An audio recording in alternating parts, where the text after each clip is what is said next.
du Père et du Fils et du Saint-Esprit. Amen. Les bénis de mon Père, bonjour, bienvenue à cette méditation où nous sommes aujourd'hui, le 19 mars. Il s'agit d'une solennité de l'Église. Nous allons célébrer Saint Joseph, époux de la Vierge Marie.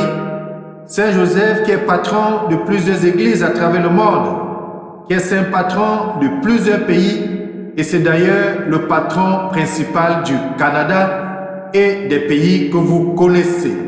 Saint Joseph, l'époux de Marie, eut pour mission de veiller sur Jésus comme un père. Mais le Seigneur a voulu que le chef de la Sainte Famille de Nazareth continue à remplir la même tâche dans l'Église, qui est le corps du Christ. Si Marie est la mère de l'Église, Joseph en est le protecteur. C'est le saint patron des travailleurs, c'est le saint patron de la famille, c'est le saint patron de la bonne mort que nous célébrons aujourd'hui.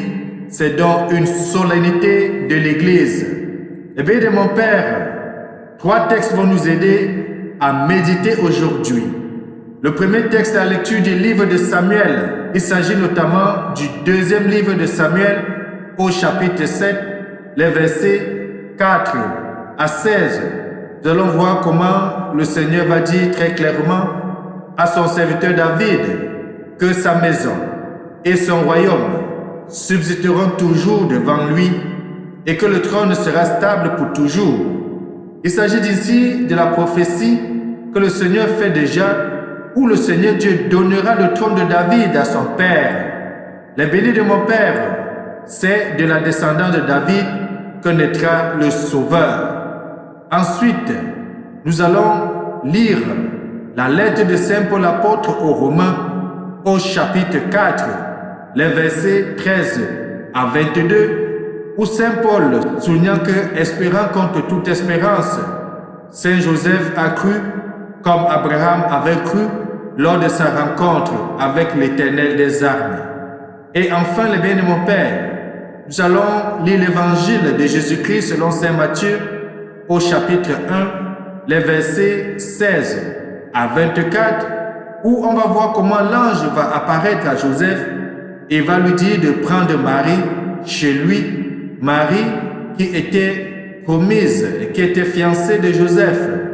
Bien sûr, Joseph va faire ce que l'ange du Seigneur va lui prescrire. C'est donc un visage important de notre foi, un visage important de l'Église que nous voyons aujourd'hui, Saint Joseph. Les bénis de mon Père, tournons nos sens à l'intérieur, apprêtons les textes d'aujourd'hui et surtout, bienvenue. Je vous salue, Saint Joseph, protecteur du grand mystère. Saint Joseph, protégez-nous, priez pour nous. Je vous salue, Saint Joseph, vrai gardien de la lumière. Saint Joseph, protégez-nous, priez pour nous.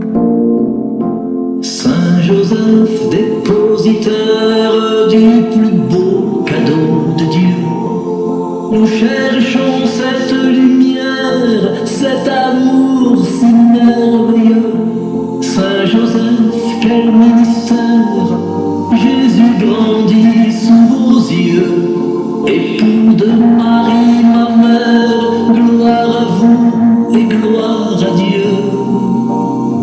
Je vous salue, Saint Joseph, protecteur du grand mystère. Saint Joseph, protégez-nous, priez pour nous. Saint Joseph, protégez-nous, priez pour nous. Eh bien, de mon Père, prions.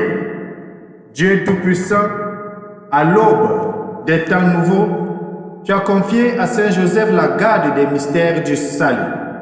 Accorde maintenant à ton Église, toujours soutenue par sa prière, de veiller sur leur achèvement. Par Jésus-Christ, ton Fils bien-aimé, lui qui vit et règne avec toi dans l'unité du Saint-Esprit, Dieu maintenant et pour des siècles des siècles. Amen. Les bénis de mon Père, lisons chacun le second livre de Samuel au chapitre 7, les versets 4 à 16. Et ensuite, lisons la lettre de Saint Paul apôtre aux Romains au chapitre 4, les versets 13 à 22. Ensuite, méditons ensemble le psaume 88.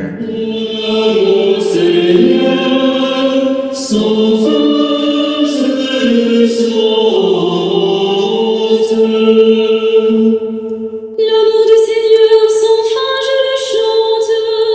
Ta fidélité, je l'annonce d'âge en âge. Je dis cet amour bâti pour toujours. Ta fidélité est plus stable que les cieux. Avec mon élu, j'ai fait une alliance. J'ai juré à David, mon serviteur. J'établirai ta dynastie pour toujours. Je te bâtis un trône pour la suite des âges. Ton amour, Seigneur, sans fin, je le chante. Maranatha, le Seigneur vient. Seigneur Jésus, nous tendons les mains vers toi. Maranatha, le Seigneur vient. Et là où tu es, au camp, avec toi. Je suis dans la joie quand on me dit. Je suis dans la joie quand on me dit. Allons à la maison du Seigneur. Allons à la maison du Seigneur. Les leçons finies. Car les leçons finies. Au jour de l'Éternel. Au jour de l'Éternel. Maranatha, le Seigneur vient. Seigneur Jésus, nous tendons les mains vers toi. Maranatha, le Seigneur vient. Et là où tu es, au camp, avec toi. Je suis dans la joie quand on me dit. Je suis dans la joie quand on me dit. Allons à la maison du Seigneur. Allons à la maison du Seigneur. Car les jeux sont finis. Car les jeux sont finis. Au jour de l'Éternel. Au jour de l'Éternel. Maranatha, le Seigneur vient. Seigneur Jésus, nous tendons les mains vers toi. Maranatha, le Seigneur vient. Et là où tu es, au camp, avec toi.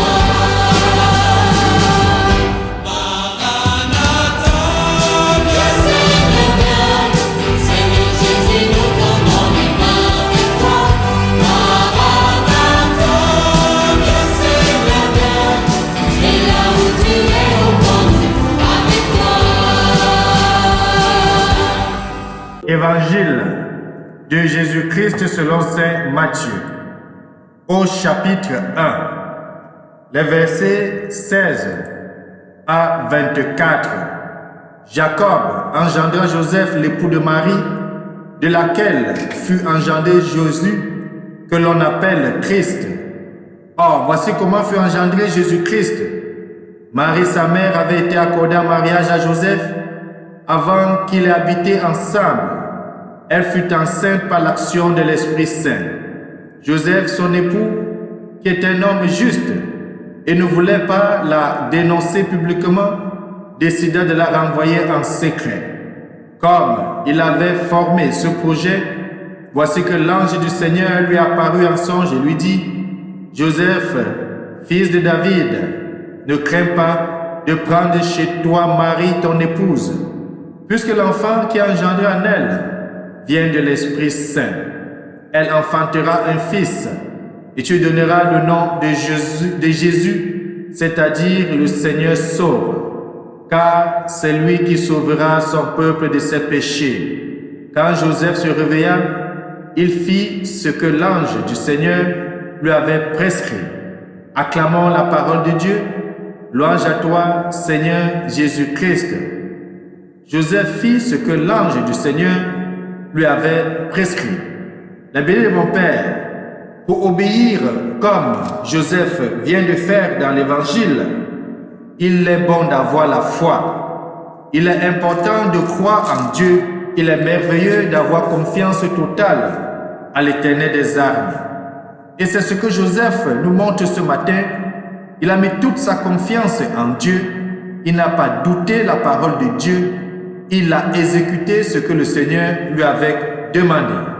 C'est pour cela, bien de mon Père, dans l'Évangile, on voit bien ce qui est souligné. L'ange dit que Jésus, l'enfant qui va naître de Marie, qui a été conçu de l'Esprit Saint, non seulement vient de Dieu, mais c'est cet enfant qui sauvera son peuple de ses péchés. Dans la première lecture que nous avons certainement lue, le deuxième livre de Samuel, dans lequel Dieu promet aussi à David qu'il y aura un roi qui sortira de sa descendance et il va hériter le royaume et son royaume subsistera pour toujours. Nous pouvons mieux comprendre pourquoi Jésus plus tard dans la vie va très clairement dire qu'il s'en va vers son Père pour nous apprêter une place pour que là où il est, nous aussi, nous y soyons.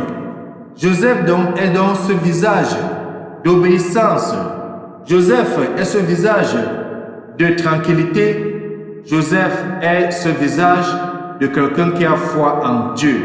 C'est pour ça que Saint Paul, dans sa lettre aux Hébreux, au chapitre 11, les versets 1 à 16, va rappeler la conséquence de la foi. Il va écrire que la foi est une manière de posséder déjà ce qu'on espère, un moyen de connaître les réalités qu'on ne voit pas. C'est elle qui valut aux anciens un bon témoignage.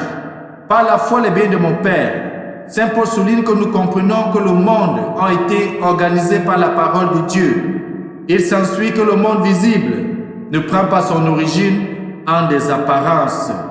Par la foi, il va écrire, Abel offrit à Dieu un sacrifice meilleur que celui de Caïn. Par la foi, Enoch fut enlevé afin d'échapper à la mort et on ne le retrouvera pas parce que Dieu l'avait enlevé. Il va souligner que par la foi également, Noé, divinement averti de ce qu'on ne voyait pas encore, prit l'oracle du ciel au sérieux et construisit une arche pour sauver sa famille. Par la foi, répondant à l'appel, Abraham obéit et partit pour un pays qu'il devait recevoir en héritage. Et il partit sans savoir où il allait. Par la foi, il veut résider en étranger dans la terre promise, habitant sous la tente avec Isaac et Jacob, les co-héritiers de la même promesse. Par la foi également, Sarah, elle aussi, malgré son âge avancé, fut rendue capable d'avoir une postérité parce qu'elle tient pour fidèle l'auteur de la promesse. C'est pourquoi aussi d'un seul homme, déjà marqué par la mort, naquit une multitude comparable à celle des astres du ciel, innombrables comme le sable au bord de la mer. Eh bien, on peut voir comment la foi peut faire bouger les choses. Et on peut bien comprendre que Joseph obéit à l'ange tout simplement par la foi. Il a foi en Dieu. Et c'est ce que nous sommes appelés à faire pendant ce temps de carême. C'est-à-dire nous tourner vers l'Éternel des armées, avoir foi que notre Sauveur est là, il va souffrir, il va mourir, mais il va se relever de la mort pour chacun de nous. Saint Joseph que nous célébrons aujourd'hui est le pauvre don par excellence.